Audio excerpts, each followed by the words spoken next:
नमस्कार, मैं हूं रत्ना और आप देख रहे हैं सी न्यूज भारत। रुक करते न्यूज बुलेटिन की ओर बात होगी खरगोन की, जहां यात्रियों से भरी पिकअप वाहन सड़क हादसे का शिकार हो गई। साथ ही बात होगी संभाजी नगर की, जहां रामनगर गांव में शमशान और दाह संस्कार की सुविधाओं के अभाव ने ग्रामीणों में भारी आक्रोश पैदा कर दिया है। तमाम खबरों पर विस्तार से चर्चा करेंगे। खबर भोपाल से है, जहां Bhopal chamber of commerce and industries के चुनाव में व्यापारिक प्रगति के लिए उन्नति पैनल के अध्यक्ष पद के उम्मीदवार गोविंद गोयल को व्यापारियों का जोरदार समर्थन और स्वागत मिल रहा है। मेडिकल मार्केट, दवाई, सब दूर घूम रहे हैं। भाई साहब, व्यापारियों मिल रहा है, कोई इधर खींच रहा उधर खींच रहा है, उससे खुशी हो रही है। भाई साहब, व्यापारियों को बड़ा प्यार मिल रहा है आपको? ये खुशी की बात है कि व्यापारियों को प्यार मिल रहा है। व्यापारियों का Bhopal chamber of commerce and industry की तरक्की के लिए सपोर्ट मिल रहा है। हमारी टीम बहुत अच्छा काम कर रही है। हम सब भोपाल की उन्नति के लिए कार्य कर रहे हैं, इसलिए लोग पसंद हो रहे हैं। भाई साहब, सारे व्यापारी चाहते हैं कि आप ही अध्यक्ष बने और बहुत खुश हैं सारे व्यापारी।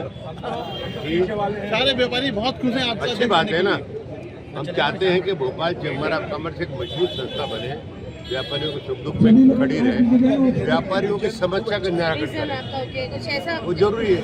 इसलिए व्यापारी समझते हैं कि हम कर सकते हैं, इसलिए व्यापारियों अच्छा भाई साहब, जो पहले अध्यक्ष थे उन्हें क्या घोषणा पत्र में था जो पूरे नहीं हो पाए? मेरे ख्याल से कुछ भी पूरा नहीं हो, कुछ ना कुछ किया हो तो मतलब टोटल पूरा ही बदलाव होना है। आप देख लीजिए पूरी पैनल तो उनका पहले का घोषणा पत्र देख लीजिए और 3.5 साल में क्या करा देख लीजिए। देखा इसलिए तो बोले कि कुछ नहीं किया, खाली घोषणाओं से काम नहीं चलता, काम करना पड़ता है, काम के लिए लगना पड़ता है। हम चैम्बर ऑफ कॉमर्स वाले हैं।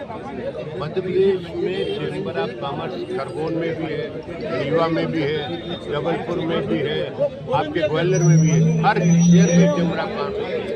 और भोपाल चूंकि राजधानी है, तो चैम्बर ऑफ कॉमर्स का बड़ा महत्वपूर्ण रोल होता है। पूरे व्यापार मध्य प्रदेश के व्यापारी भोपाल चैम्बर ऑफ कॉमर्स की तरफ देखते हैं, तो चैम्बर ऑफ कॉमर्स भोपाल के अच्छा काम। भोपाल से सी न्यूज संवाददाता जितेंद्र की रिपोर्ट। बुंदेलखंड गौशाला मऊ सहानिया में कमजोर पशुओं की स्थिति के मद्देनजर कलेक्टर पार्थ जायसवाल के निर्देश पर जिला प्रशासन ने चारे और देखभाल की बेहतर व्यवस्था सुनिश्चित की है। नौगांव एसडीएम जीएस पटेल के अनुसार गौशाला में अब गायों को भूसा और हरा चारा नियमित रूप से दिया जा रहा है। उपयुक्त चारागाह में चराने की सुविधा उपलब्ध कराई गई है और समिति और चरवाहों की निगरानी में पशुओं का स्वास्थ्य सुधार सुनिश्चित किया जा रहा है। छतरपुर से सी न्यूज संवाददाता कुलदीप की रिपोर्ट। गढ़चिरौली के भामरागढ़ उप विभाग के अति दुर्गम बीनागुंडा गांव में माओवादी प्रभावित क्षेत्र में सुरक्षा और विकास को मजबूत करने के उद्देश्य से नया पुलिस सहायता केंद्र स्थापित किया गया। उप पुलिस स्टेशन लाहेरी से 17 किलोमीटर और छत्तीसगढ़ सीमा से 8 किलोमीटर दूरी पर यह केंद्र केवल 24 घंटे में 1050 पुलिस कर्मियों और भारी मशीनरी की मदद से बनाया गया। इसमें वाईफाई, पोटा कैबिन, जनरेटर, आरओ पेयजल संयंत्र, मोबाइल टावर, सुरक्षा दीवार और मोर्चे जैसी सुविधाएं हैं और इसकी सुरक्षा के लिए गढ़चिरौली पुलिस, एसआरपीएफ और सीआरपीएफ तैनात है। उद्घाटन समारोह में वरिष्ठ पुलिस अधिकारी और स्थानीय नागरिक मौजूद थे। पुलिस सहायता केंद्र की स्थापना से अति दुर्गम क्षेत्रों में प्रशासन की पहुंच आसान होगी, स्थानीय नागरिकों की सुरक्षा में सुधार होगा और विकास योजनाओं को गति मिलेगी। गढ़चिरौली से सी न्यूज संवाददाता चंद्रशेखर पुलगम की रिपोर्ट। खरगोन में भगवानपुरा थाना क्षेत्र के खापर जामली में आदिवासी समाज के देजा परंपरा निभाने जा रहे रिश्तेदारों से भरा पिकअप वाहन सड़क हादसे का शिकार हो गया, जिसमें करीब 16 लोग घायल हो गए। सभी घायलों को निजी वाहन और 108 एम्बुलेंस से जिला अस्पताल में भर्ती कराया गया, जहां उनका उपचार चल रहा है। हादसे में गनीमत रही कि ज्यादातर घायलों की स्थिति स्थिर है, जबकि एक घायल को गंभीर चोटें आई हैं। वाहन में करीब 30 रिश्तेदार सवार थे, जो विवाह समारोह के बाद ससुराल जा रहे थे। पेशेंट वार्ड में आया है, जिसमें से एक पेशेंट को हेड इंजरी है, अल्टर्ड सेंसोरियम है, उसका सीटी स्कैन करवाया जा रहा है। उसको सीटी स्कैन आने के पश्चात उसकी कंडीशन को वापस से रिव्यू किया जाएगा। बाकी जो 13 मरीज हैं वो बिल्कुल स्टेबल है, सारे वाइटल्स उनके स्टेबल है, नींद भी रेफर करने की स्थिति में बस उस पेशेंट का जो सीटी स्कैन करवाया उसका एक बार देख लेते हैं, अगर वो एबनॉर्मल आता है तो उसको फिर रहता। क्या नाम सर आपका? डॉक्टर दिलीप सेप्टा, प्रभारी सिविल सर्जन। खरगोन से सी न्यूज संवाददाता नीलेश की रिपोर्ट। झांसी ललितपुर राष्ट्रीय राजमार्ग 44 के बीघा खेत टोल प्लाजा पर सड़क सुरक्षा माह के तहत उच्च प्राथमिक विद्यालय नंदनवारा जखौरा में जागरूकता कार्यक्रम आयोजित किया गया और इस कार्यक्रम में विद्यार्थियों ने नुक्कड़ नाटक के माध्यम से ट्रैफिक नियमों और सड़क सुरक्षा के महत्व को दर्शाया और उन्हें पुरस्कार देकर सम्मानित किया गया। सभी शिक्षक, टोल कर्मचारियों और विद्यार्थियों ने सड़क सुरक्षा नियमों का पालन करने की शपथ ली और जागरूकता पर्चे वितरित किए। कार्यक्रम का उद्देश्य सड़क दुर्घटनाओं को कम करना और लोगों को सड़क सुरक्षा के प्रति जागरूक करना था। मौके पर विद्यालय प्रधानाचार्य, अध्यापकगण और टोल प्लाजा प्रबंधक कर्मचारी मौजूद रहे। ललितपुर से सी न्यूज़ संवाददाता विकास सोनी की रिपोर्ट। तालबेहट में अवैध शराब के खिलाफ चलाए जा रहे ऑपरेशन क्लीन अभियान के तहत थाना तालबेहट पुलिस ने 22,540 लीटर अवैध शराब का विनिष्टीकरण किया। ये कार्रवाई न्यायालय की अनुमति और गठित समिति की उपस्थिति में कानून और पर्यावरणीय सुरक्षा मानकों का पालन करते हुए संपन्न की गई। पुलिस ने बताया कि अभियान लगातार जारी है और अवैध शराब के निर्माण, परिवहन और बिक्री पर रोक लगाने के लिए आमजन से सूचना देने की अपील की गई है। ललितपुर से सी न्यूज़ संवाददाता विकास सोनी की रिपोर्ट। पन्ना के तिलंगवा जंगल में 64 वर्षीय आदिवासी बेटू पर भालुओं के परिवार ने हमला कर दिया, जिससे वो गंभीर रूप से घायल हो गए। जंगल में लकड़ी लेने गए बेटू को भालुओं ने नोचते हुए अधमरा कर दिया, लेकिन उन्होंने हिम्मत नहीं हारी और खून से लथपथ घिसटते हुए घर पहुंचे। फिलहाल घायल किसान अस्पताल में इलाजरत है, जबकि वन विभाग ने राहत पहुंचाई है। ये घटना पन्ना के जंगलों में जंगली जानवरों और इंसानों के बीच बढ़ते खतरनाक संघर्ष की चिंता बढ़ा रही है। आज दिनांक को करीब 4 बजे घटना हुई है। जो नकली लेने गया था जंगल, तो वहाँ पे इसको भालू ने हमला कर दिया। क्या करते ये? खेती करता है। फिर आप लोग को जानकारी लगी तो क्या किया? जैसे ही हम लोगों को जानकारी लगी तो हॉस्पिटल ले आए, साथ में पूरी फॉरेस्ट आ गई। कहाँ कहाँ चोटें हैं? सिर में ज़्यादा चोट है इसके। घटना कहाँ की है? तिलकमा की। क्या नाम है? गोलू तिवारी, सरपंच प्रतिनिधि। वन परिक्षेत्र पन्ना के अंतर्गत बीट तिलगवा में एक बेटू आदिवासी पिता बिटाई आदिवासी निवासी तिलगवा को वन्य प्राणी भालू के द्वारा हमला किया गया, जिसमें वो गंभीर रूप से घायल हो गए हैं।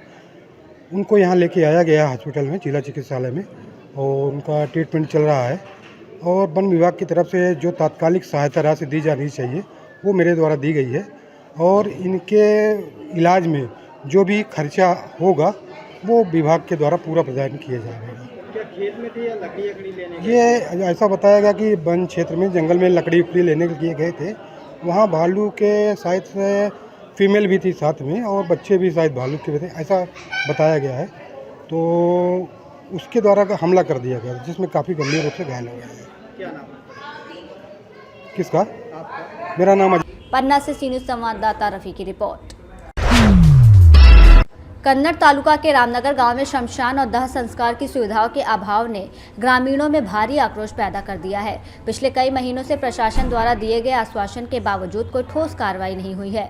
ग्रामीणों ने 15 दिसंबर को जलमग्न होकर विरोध प्रदर्शन किया था और इसके बाद कई आंदोलन, भूख हड़तालें और जल समाधि जैसे चरम उपाय किए गए। बावजूद प्रशासन ने समस्या का समाधान नहीं किया। निराश ग्रामीणों ने अब 5 फरवरी 2026 को होने वाले जिला परिषद और पंचायत समिति चुनाव का बहिष्कार करने की चेतावनी दी है और कहा है कि जब तक कब्रिस्तान और शमशान घाट का मुद्दा हल नहीं होगा, गांव में मतदान की अनुमति नहीं दी जाएगी। सगळीकडे जिल्हा परिषद पंचायत समितीच्या निवडणुकीची धावपळ चालू आहे, परंतु तुमच्याच गावामधल्या लोकांनी काही मतदानाला बहिष्कार टाकलेला आहे। नेमकं काय प्रकरण आहे हे आम्हाला समजावून सांगा। आमचा 25 वर्षापासून अंजना प्रकल्प झाला, त्यापासून नवीन पुनर्वसन झालं। आमचं इरिगेशन आणि प्रशासन शासनानं पूर्ण काम अपुरं ठेवले।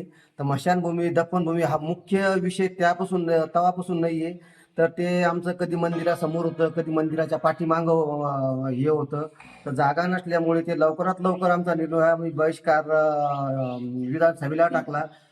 जल आंदोलन झालं, रस्ता रोको झाला, उपोषण झालं, तरी आमचा प्रश्न मार्गी लागला नाही। दिलते आम्हाला कायची पत्राची, पण ते एसडीएम आज 23 तारीख आहे, 24 तारीख आहे, तरी ते नाही अजून घेऊन पाहिजे। तरी फॉर्म भरायची तारीख होती, पण तरी ते आले नाही। आमचं मार्गी काम लावा लवकरात लवकर। नाही झालं तर आमचा बहिष्कार राहणारच, आणि यालाच नाही पुढे कायमच बहिष्कार राहणार आमचा। काय सांगा तुमचा बहिष्कार राहणारच, काम नाही झालं। तुम्ही काय सांगा? दफनभूमी आणि स्मशानभूमी हा प्रश्न जर मार्गी नाही लागला तर आमचं बहिष्कार कायम राहणार। ग्रामपंचायतवर पण, जिल्हा परिषद पण कायम राहणार। आपण काय सांगाल? आपलं नाव काय? ज्ञानेश्वर गवांडी. आता सध्या युवा पिढी काय काय सांगाल तुम्ही?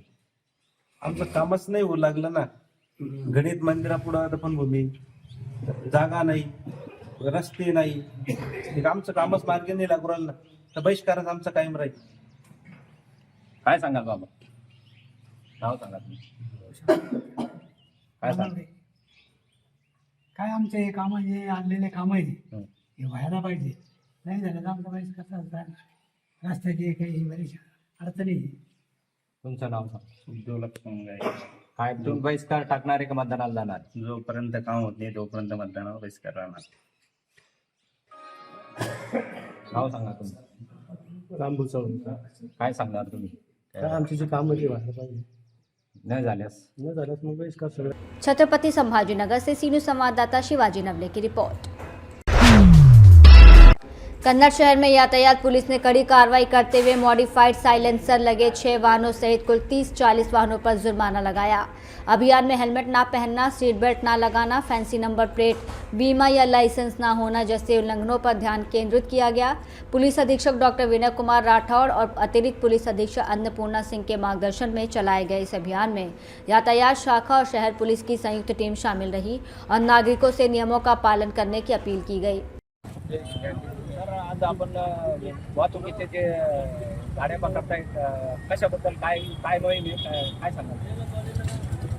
जे बुलेट वाहनामध्ये मोटरसायकलमध्ये मॉडिफाय सायलेन्सर लावून होम स्टाईल जे गाड्या फिरवतात त्याचा सर्वसामान्य नागरिक, ज्येष्ठ नागरिक, महिला, बालक यांना जो त्रास होतो हा त्रास होऊ नये, तसेच सामाजिक जनजीवन, पब्लिकची सामाजिक शांतता व्यवस्थित राहावी आणि लोकांना ह्या ध्वनी प्रदूषणाचा त्रास होऊ नये यासाठी वाहतूक शाखेच्या वतीनं माननीय पोलीस अधीक्षक साहेब, माननीय अपर पोलीस अधीक्षक मॅडम आणि वाहतूक शाखेचे पोलीस निरीक्षक झोटे साहेब यांच्या मार्गदर्शनाखाली आमची सर्व टीम जिल्ह्यामध्ये वेगवेगळ्या ठिकाणी यापूर्वी कारवाई केलेल्या आहेत। आज रोजी कन्नड शहरामध्ये असे जे धूमस्टाईल बुलेट स्वार मॉडिफाय सायलेन्सर लावून ध्वनी प्रदूषण करत आहेत त्यांच्यावर कारवाई चालू आहे। ही कारवाई आजही करत आहोत आणि यानंतरही जे असे वाहनधारक जनतेला त्रास होईल असे ध्वनी प्रदूषण करत आहेत त्यांच्यावर याची तसेच वाहतुकीचे उल्लंघन करणारे सुद्धा कारवाई करण्याची मोहीम चालू ठेवण्यात। तर आतापर्यंत किती कारवाई झाली आहे आपल्याला? आता सध्या पाच वाहनावर कारवाई केलेली आहे आणि ते दोन्ही मॉडिफाय सायलेन्सर लावून कर्णकर्कश आवाज करणारे जे वाहनधारक आहेत त्यांच्यावर कारवाई केलेली आहे आणि अजूनही कारवाई चालू आहे। छत्रपति संभाजीनगर से सी न्यूज संवाददाता शिवाजी नवले की रिपोर्ट। शाजापुर के अकोदिया नगर में बसंत पंचमी के अवसर पर प्राचीन शनिधाम स्थित श्री खाटू श्याम मंदिर में श्रद्धा और भक्ति के साथ धार्मिक आयोजन संपन्न हुए। सुबह 6 बजे बाबा श्याम का अभिषेक और पूजन किया गया। मंदिर को फूलों से सजाया गया और पुजारी पंडित हेमंत शर्मा और रवि शर्मा के मार्गदर्शन में सभी अनुष्ठान संपन्न हुए। शाम को श्याम प्रेमी तेज सिंह हाड़ा ने 56 भोग अर्पित किए। महिला मंडल ने अखंड ज्योति प्रज्वलित कर ताली कीर्तन किया, पीताम्बरी वस्त्र वितरित किए और आरती और महाप्रसादी का वितरण हुआ। दिन भर मंदिर में श्रद्धालुओं की आस्था और भक्ति का अद्भुत संगम देखने को मिला। शाजापुर से सी न्यूज संवाददाता रमेश राजपूत की रिपोर्ट। ललितपुर में उत्तर प्रदेश दिवस बड़े हर्षोल्लास के साथ मनाया गया, जिसका शुभारंभ प्रभारी मंत्री दानिश आजाद अंसारी ने फीता काटकर किया। कार्यक्रम में जनप्रतिनिधि, अधिकारी, छात्र छात्राएं और आम नागरिक मौजूद रहे। प्रभारी मंत्री ने प्रदेश में योगी सरकार की विकास पहलों का उल्लेख करते हुए किसानों, युवाओं और बच्चों को मिली सुविधाओं और मजबूत कानून व्यवस्था की सराहना की। इस अवसर पर सरकारी योजनाओं के लाभार्थियों को स्वीकृति पत्र और महिलाओं को स्वरोजगार के लिए सिलाई मशीनें प्रदान की गई। बच्चों द्वारा सांस्कृतिक प्रस्तुतियों और जादूगर श्याम के करतबों ने कार्यक्रम में आकर्षण बढ़ाया।